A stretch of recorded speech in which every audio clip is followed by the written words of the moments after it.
শবে বরাতের রাতে যে নারী 3টি আমল করবে ওই নারীর কপাল খুলে যাবে। কেননা শবে বরাতের রাত হচ্ছে এমন একটি রাত, এ রাতে আল্লাহ তাআলা অসংখ্য অগণিত মানুষের গুনাহখাতাগুলো ক্ষমা করে দেন। আল্লাহ তাআলা নিজে বলে দিয়েছেন সুনান ইবনে মাজার 1390 নম্বর হাদিস, নবীজি সাল্লাল্লাহু আলাইহি ওয়াসাল্লাম জানিয়ে দিয়েছেন, ইন্নাল্লাহা লা ইয়াত্তালিউ ফি লাইলাতিন নিসফি মিন শাবান ফায়াগফিরু লিজামিই খালকি ইল্লা লিমুশরিকিন আও মুশাহিন। এ রাতে আল্লাহ তাআলা সন্ধ্যার পরে মাগরিবের নামাজের পরপরই আল্লাহ পাক রব্বুল আলামিন মানুষের দিকে দৃষ্টিপাত করেন, প্রথম আসমানে চলে আসেন এবং আল্লাহ পাক রব্বুল আলামিন সকলের দিকে দৃষ্টিপাত করে সকলকে সাধারণ ক্ষমার ঘোষণা করে দেন। তবে দুই শ্রেণীর মানুষকে আল্লাহ ক্ষমা করেন না। এক নম্বর হচ্ছে যারা মুশরিক, আল্লাহর সাথে শিরিক করে। দ্বিতীয় নম্বর যারা মুশাহিন, যারা আল্লাহর সাথে হিংসা করে, মানে কারোর সাথে হিংসা পোষণ করে, এদেরকে আল্লাহ তাআলা ক্ষমা করেন না।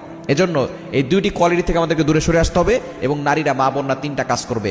এক নম্বর হচ্ছে আপনি আপনার প্রয়োজনের নামাজগুলো পড়বেন।